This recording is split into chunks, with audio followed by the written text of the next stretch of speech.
inviting me. Mr. Speaker, sir, it's a great honor and privilege for me to appear before this House. I have fond memories of the 10 years I spent as a member of this House. I feel honored and gratified to be back. The only disadvantage is I cannot sit at the place where I used to sit. But other than that, I'm good. I'm happy to see old and new colleagues. And Mr. Speaker, I'll do my best to respond to the question raised by the distinguished Senator for Samburu, the Honorable Dr. Lelegwe, as follows. Mr. Speaker, on 13th of February this year, the government of Kenya decided to deploy a joint operation for purposes of restoring normalcy in Samburu and 4 other counties in Northern Rift Valley. Mr. Speaker, sir, this came after serious incidences of breach of peace. And therefore, it was required that the efforts of the National Police Service, which is the organ responsible for internal security, be augmented and supported by the Kenya Defense Forces in accordance to our Constitution. Mr. Speaker, sir, the government had 2 options. One, to deploy the KDF to support the National Police Service pursuant to Article 241 3B, whereby the National Police Service is still in charge and leads the operation, but gets support from the KDF, that support being defined in the operational order agreed upon between the Inspector General of the National Police Service and the Chief of the Defense Forces. The second option which was available was to apply Article 241 3C, where the police would cede the way and allow the military to move in, restore peace and order, and retreat back and allow the police to continue after the operation. It was decided to apply 241 3B first because the architecture of the Constitution, Mr. Speaker, envisages an escalation of measures where the government intends to bring in the KDF. The intention of the framers of the Constitution is first to escalate the deployment gradually. If the police require the KDF input, then that input comes under paragraph B. And if there is need to escalate it to paragraph C, then that would come as a consequence later on. And that's why we took that approach. Mr. Speaker, sir, the status of security in Samburu County since the deployment of the military to assist the police has improved tremendously. The situation has improved from what was the case before the operation was declared. Mr. Speaker, sir, we immediately identified certain parts of Samburu County and the other 4 counties which were being used to hold to hold and hide bandits. And we asked members of the public to vacate from those places. And this, for the information of the House, Mr. Speaker, these are not habitual places of residence. In fact, the mischief we were trying to cure is that we had established that after stealing livestock, these bandits would retreat to very remote caves and gorges, which are not places of habitual residence. Hide there, and they could survey or try and track what we had, the rest of our agencies were doing and the rest of the public, and plan further attacks from there. But they had invited what we considered perhaps members of their families. So we established their women and children holed up in those caves and gorges. And that's why we gave the kind of orders we gave after declaring these places disturbed and dangerous. The situation has improved. But after we gave the 24-hour orders for the public to leave these dangerous places, which were gazetted and publicized, the unintended but expected consequence was that some of the criminals took the 24-hour notice to mix with the rest of the population, because after 24 hours, we were able to dominate all the places we identified. And I can report to the House today, Mr. Speaker, that all the places, the caves, the gorges, the ravines, all the places that were being used as hideouts for bandits in Baringo, Laikipia, Samburu, Turkana, and West Pokot counties, and Elgeyo Marakwet, those places are clean, have been cleared and dominated by security forces. Our intention now is to make sure that those bandits will never, never, never get to access those places again. We'll do so by ensuring that our presence and the presence of security agencies in these areas is going to remain permanent. Even after we call off the operation, we will not withdraw the presence of security officers. They will dominate those areas and make it impossible for bandits to retreat to the Corcoran Hills in Baringo, Tandare Valley, the Pura Valley, Malaso Escarpment, and all the gorges and caves that were identified. So I think we need to clarify for the public interest, through you, Mr. Speaker, that those orders were not targeting habitual places of public residence. They were targeting specific, remote, and uninhabited areas where bandits could retreat and plan attacks, but then, pursuant to the requirement of international law on the use of force, we are to give a notice, because some would ask, why give a notice to bandits to vacate? The target was not on bandits. In fact, we did not expect them to vacate. We did not expect them to vacate because these bandits had grown horns and were full of impunity and theatrics. That notice was intended at the general public.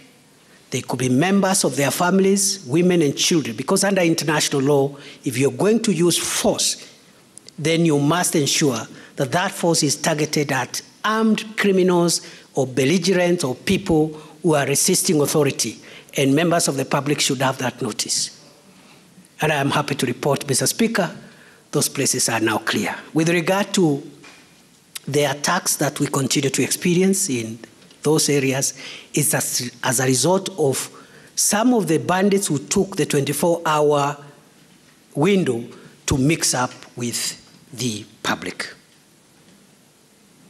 We are working very hard to make sure that we also extinguish the remaining threats. And therefore, in a nutshell, the operation, in our view, is a success. We have learned in the last 2 months there are still gaps. We are going to seal the gaps.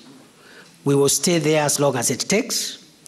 I want to assure the people of Samburu County and all the other counties affected, including counties affected by this menace, but which are not part of the operation yet.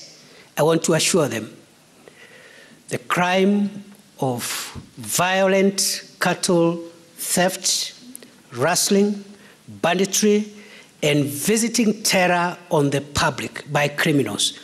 We will make sure that that culture and that practice is finished and it will be part of the history of Kenya. We are determined to do whatever it takes. It takes a while because of the intricacies involved, but Honorable Speaker, we are on course and we will win the war.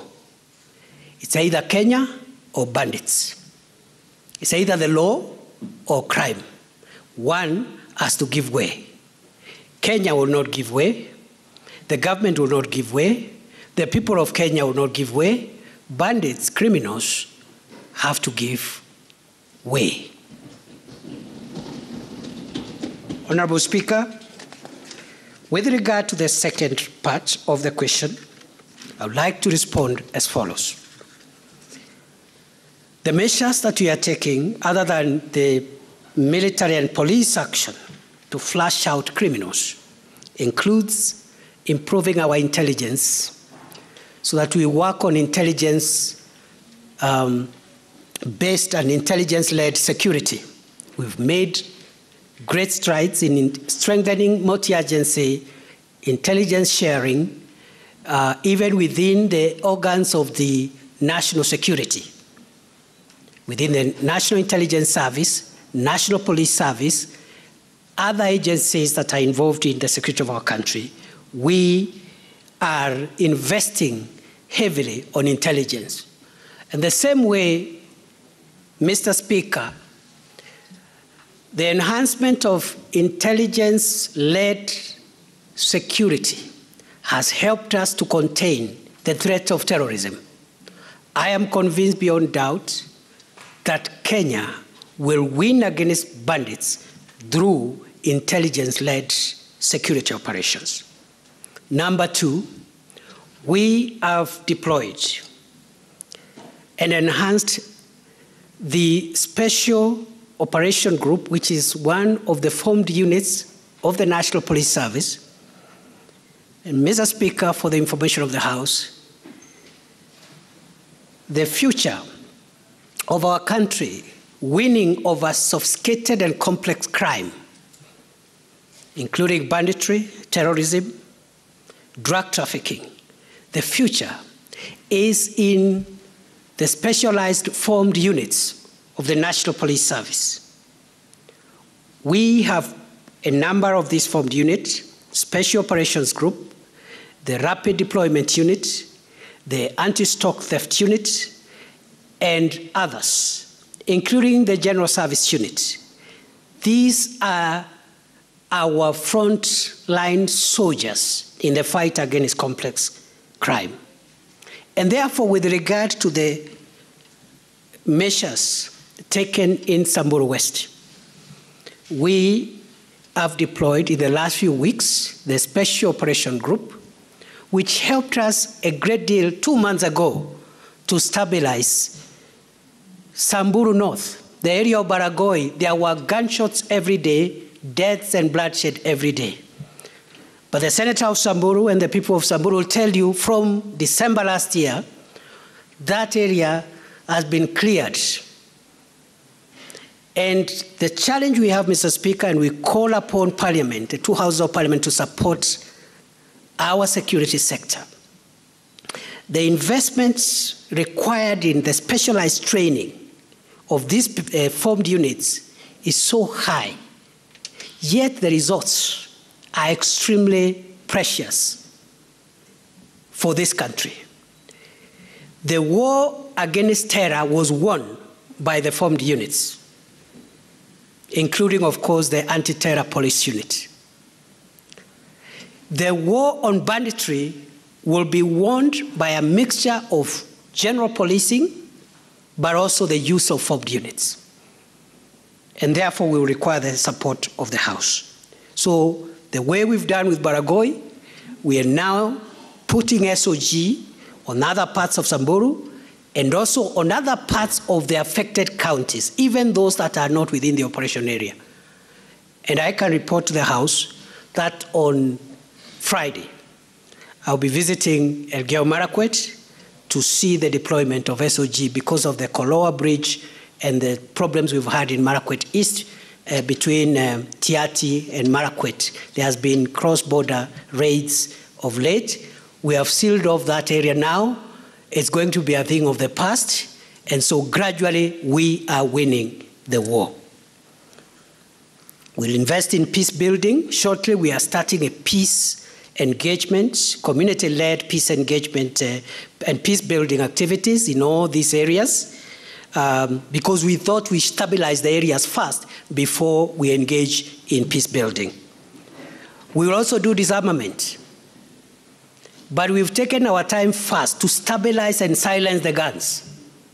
We must disarm the public. Mr. Speaker, I want to assure the nation through this House, every criminal holding firearms illegally must surrender them. They either surrender the firearm or we will take it by all means possible. And therefore, we will have a disarmament plan. We'll have a radicalization plan because just like terrorism, banditry and collateral rustling has now assumed some radical ideological leanings where the people doing it are no longer doing it for culture. They are not just doing it for money. It's beyond enterprise. It's beyond culture. Increasingly, there is an ideology by those criminals that you can actually harass the public and take their property and kill them and terrorize and look important. And I want to assure the people of Kenya, we will defeat bandits. I don't know how it will take, but we'll defeat them, and banditry will be part of Kenyan history. Mr. Speaker, if we had continued to allow what was happening by the time the Kenya Kwanza administration came to office and the few months after, if we had left that to continue, we would have had serious security agencies because we feared that even international terrorist networks would have infiltrated some of these groupings and complicated those matters. So, Mr. Speaker, finally, we are investing in long-term rejuvenation of the region which is affected with social amenities, public infrastructure. We are negotiating with our counterparts in the Ministry of Water, Ministry of Roads, Ministry of Energy, so that whatever quota of development projects, whatever development projects that are being launched or being planned are being funded for water, for schools, for hospitals. We are requesting for security reasons to get an enhanced quota, an enhanced package for those areas so that we open northern part of Kenya, including Samburu, and make sure that these places are also empowered, they are opened up, and I keep on saying, Mr. Speaker, the future of Kenya is in the north. There is land, there are resources, there is potential for investment. If we can silence the guns and make them safe places, the future of Kenya 100 years from now, 200 years from now is in the north of our country. I have looked at the case studies of different countries. I believe the future of this country is in the almost 3/4 of our country that is facing insecurity, if we can sort out security, that is where the future economic strength of our country will be. The same way California, in the middle of a desert, today is the backbone of the American economy. And many other countries, Australia and other places where desert territories have been turned into economic anchors for the country.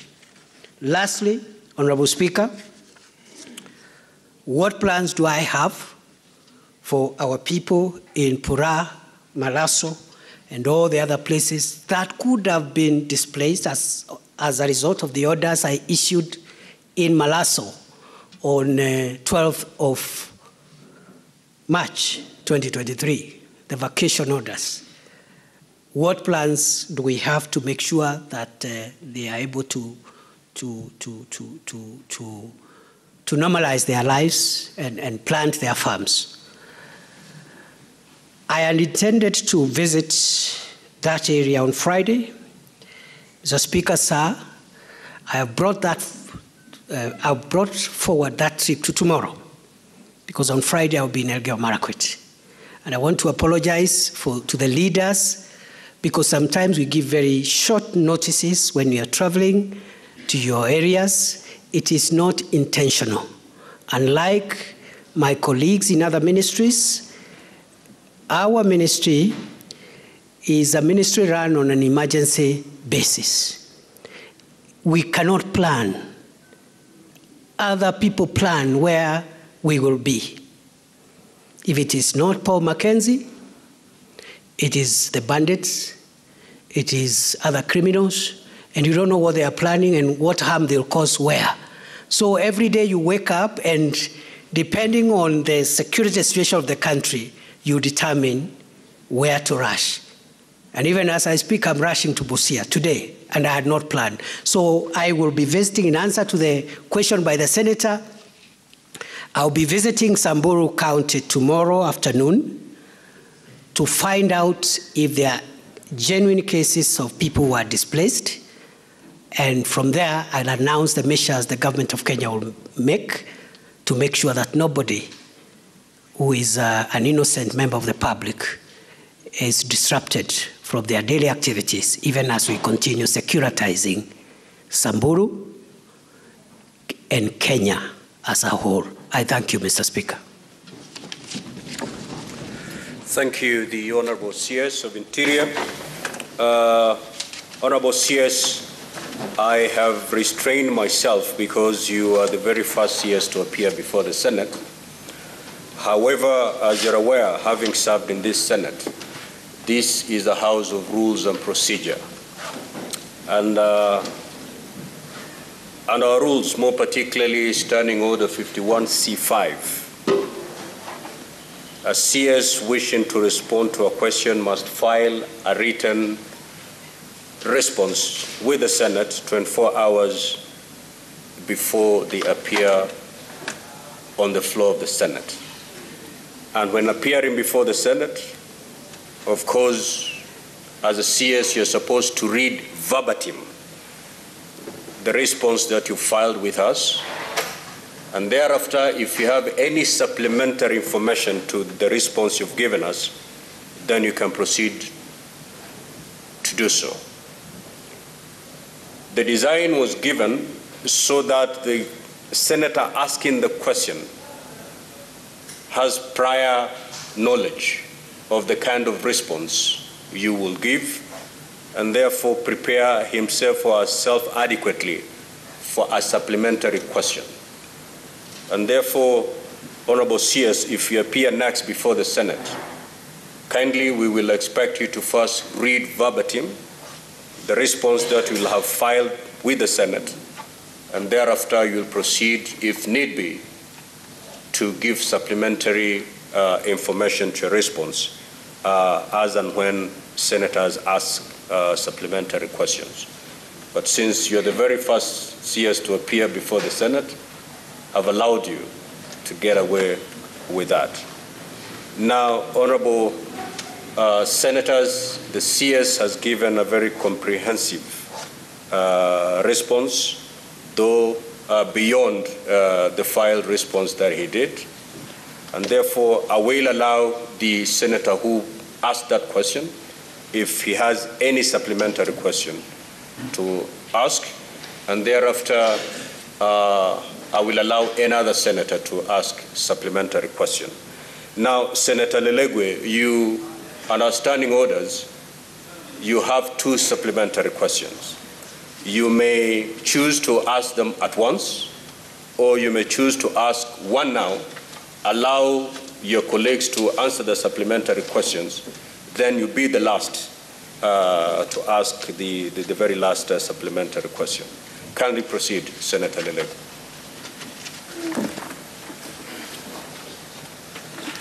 Thank you, Mr. Speaker. I confirm that I have received both the electronic and hard copy of the response by the CS.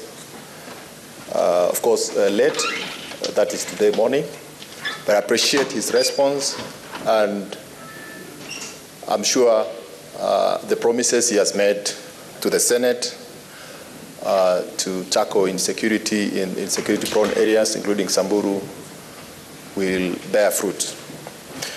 Mr. Speaker, I choose to ask 2 supplementary questions now, and I proceed with one. Since you made the pronouncement to order the multi-agency operation in the banditry-prone areas, many cases of banditry have occurred in the presence of the multi-agency team, the security forces, without any action taken. And I'm sure the CS has this information, has this intelligence, that cases of banditry, killing of people, loss of livestock, stealing by those bandits, have taken place. And in light of all that, in the presence of the military, in the presence of the multi-agency team, little or no recovery has been reported. Despite the success, and I agree, there is some levels of success since the deployment of these agencies. But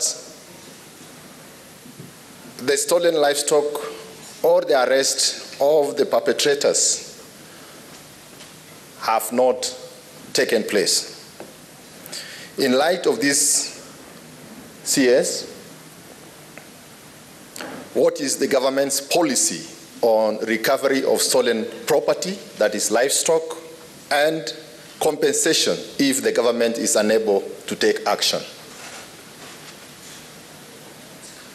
We have seen families having been impoverished.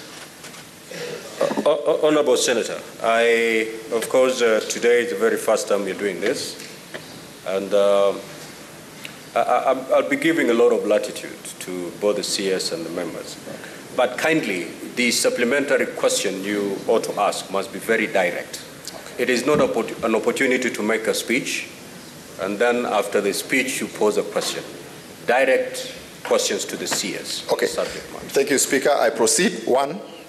Since you made the pronouncement and ordered a multi-agency operation in banditry-prone areas, many cases of banditry have occurred in the presence of the security forces without any action taken or recovery of stolen livestock or arrest of the perpetrators. In light of this, what is the government's policy on recovery of stolen property, livestock, and compensation, if any, if the government is unable to take action? 2,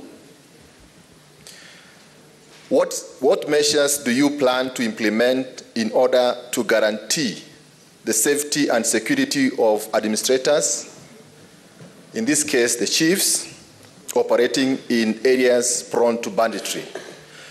Is the CS considering providing them with training and arms to enhance their security? Thank you, Mr. Speaker. Honorable CS, kindly proceed to respond to the 2 supplementary questions. Thank you, Mr. Speaker. Mr. Speaker, so I'm sorry for veering off the standing orders. I was still in the past.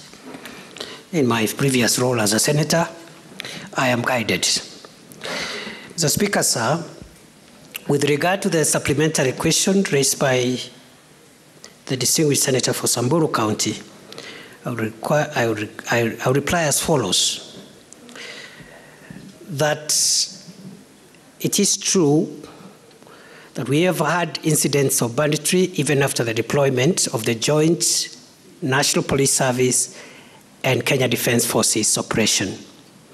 I've explained why those attacks continue, because of a bit of a mix-up where we could have bandits spread out in villages, and although our officers are on ground, they cannot be deployed to every home. So we are looking for strategies to work around that and make sure that we mop out and finish that problem now that we know where the problem is. Mr. Speaker, we have made tremendous improvement in terms of recoveries of stolen livestock. Before the operation, we had very many livestock stolen which were not being recovered. And we are compiling actually data backwards from August and even the entire of 2022, just to show what this administration has done as compared to previously in terms of recoveries and those kind of action. I am able to report the data we have at the moment is showing marked improvement by this administration in terms of recoveries. We've had recoveries in Laikipia, recoveries in Baringo, recoveries in even in Samburu. And out of the 500 livestock stolen since January, we have recovered 200. 300 are still at large. And the reason is because these criminals, once they steal, they separate the livestock in small groups and disappear. They allocate each other 10, 5, 20, 15. So when you recover, you will hear that 200 goats have been stolen, but it will be shared with 10 each, 20 people, and they go different directions. So when you recover in bits and pieces, and that's part of the reason why we've not had 100% recovery. But again, we are working on how to improve our recovery progress. Finally, the senator has asked about what we are doing to make sure that our officers are trained, the national administration officers are trained and equipped. Right now, pending before the National Security Council is a proposal for a limited issuance of firearms to all chiefs, assistant chiefs, and ACCs in specific areas which are facing harsh insecurities, so that they can support the National Police Service in tracking livestock and also protecting themselves from armed criminals, because they are normally the targets. And we have lost a few already. We've lost a chief in Samburu. We've lost one in Laikipia. So we are considering a policy shift to provide firearms and also to give them training so that they can help us better serve the people of Kenya. I thank you, Mr. Speaker. Honorable William Cheptumo. And senators, kindly abide by our standing order 51B 3. Thank you, Mr. Speaker. As the honorable senator asks his supplementary question, for those who have queued here, kindly, as you ask your supplementary question, abide by that particular standing order, 51B 3, so that we move. And Senator, precise, concise, okay. Very brief. Mr. Speaker, thank you for giving me a chance to ask some supplementary question. But Mr. CS, around 2016, 2017, your ministry gazetted a number of administrative units in various counties in our country. These created new locations, sub-locations, divisions, and some sub-counties. Up to today, those gazetted units have not been activated or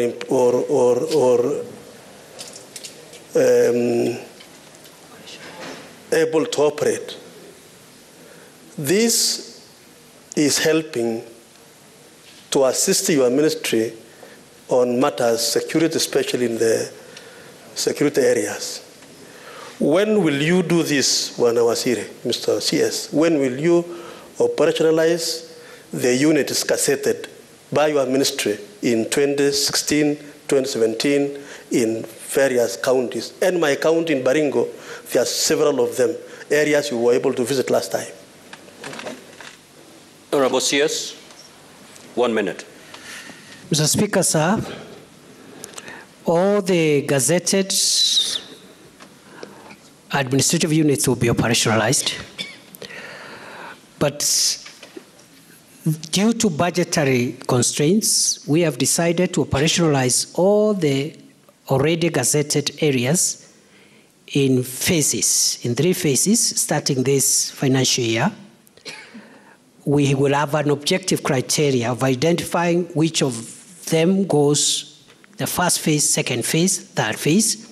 That objective criteria includes security challenges faced in that area, like banditry, terrorism, and other complex security issues, illicit drugs and alcohol, and then also regional balance, so that some in one region, another in another region. So we'll have a criteria of making sure that we do, starting this June, and that criteria will be made public so that we carry the entire country together. Asante.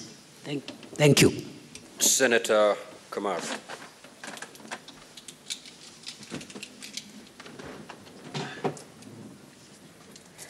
Thank you, Mr. Speaker. I want to thank the Minister for the CS for